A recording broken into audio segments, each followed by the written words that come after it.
আবার তারা যখন কর্মসূচি পালন করতে যাচ্ছেন তখন দেখা যাচ্ছে যে পুলিশ আইনের কথা বলে অনুমোদন নাই পারমিশন নেয়নি বলে সেখানে হামলা আক্রমণ হচ্ছে। এই বলেছে রাজনৈতিক অপরাধমূলক ভূমিকা আছে। জনাব সাইফুল হক, মানে সাইবার স্পেস আসলেই আগামী নির্বাচনে একটা বড় প্রতিবন্ধকতা তৈরি করবে। আপনি এই বিষয়ে কিছু যোগ করতে চান কিনা হাসান মামুনের বিষয়ে? তারপরে আমি আপনার প্রশ্নটি করব। না, একটা তো হলো যে এটা তো যেটা আশঙ্কা করা হচ্ছে যে আমাদের এটা এখন দুনিয়াব্যাপী, এখন লড়াইটা মাঠে যতখানি হয়, আমরা ফিজিক্যালি যতখানি দেখি, তার চেয়ে বড় লড়াইয়ের মাঠ এখন সাইবার জগতে। সেখানে ইডিওলজিক্যাল, পলিটিক্যাল, কালচারাল, ট্যাগিং বলেন, বুলিং বলেন, তো যেগুলো এখানে চলছে। তো এইসব ব্যাপারে এসবগুলো হলো যে যে জনগণ, যারা ভোটাররা, দেশের মানুষ, তাদের কনসাসনেসের লেভেলের উপরে এটা ডিপেন্ড করে এই বা সাইবার স্পেসের এটার যে নেতিবাচক দিকগুলোকে কতখানি আপনি ব্যালেন্স করতে পারবেন।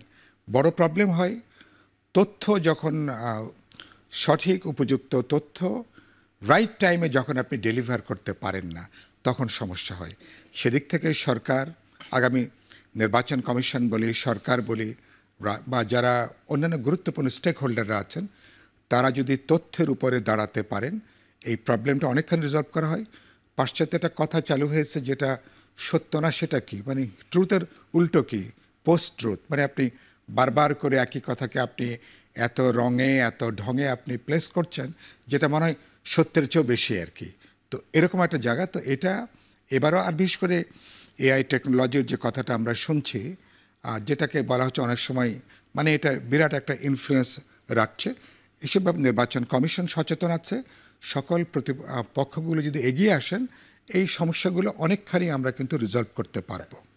ছোট্ট করে একটু জানতে চাই যে জাতীয় পার্টি তো এখনো নিষিদ্ধ হয়নি, কিন্তু জাতীয় পার্টি কোনো কর্মসূচি পালন করতে পারছে না, এ বিষয়ে আপনার বক্তব্য কি?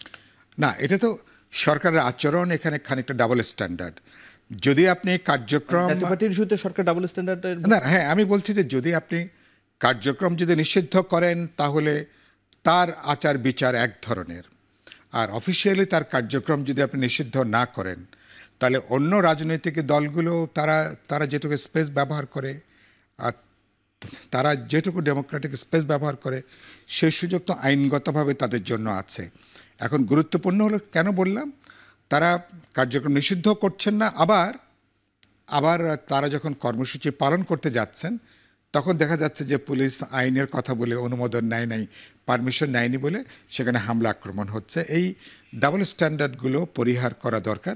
হ্যাঁ, জাতীয় পার্টি তো ডেফিনেটলি পতিত আওয়ামী সরকারের রাজনৈতিক সহযোগী হিসাবে তাদের তো এক ধরনের রাজনৈতিক অপরাধমূলক ভূমিকা আছে, বলেছে রাজনৈতিক অপরাধমূলক ভূমিকা আছে, এবং তার বিচার তো জনগণ করবে। আমি মনে করি এই একবিংশ শতাব্দীতে নিষিদ্ধ করাটা কোনো সমাধান না। আপনি মোকাবেলা করবেন পলিটিক্যালি, ইডিওলজিক্যালি, কালচারাল মোকাবেলা করবেন, তাই না? এবং মানুষ মুসলিম লীগের মতন বহু দল 54 বছরে হারিয়ে গেছে, তো এই ধরনের বহু দল কিন্তু হারিয়ে যাবে। বরঞ্চ উল্টো করতে গেলে উল্টো ব্যাকফায়ার হয়, উল্টো একটা সহানুভূতির জায়গাটা কিন্তু তারপর তখন দেখা দেয়। ধন্যবাদ সাইফুল হক।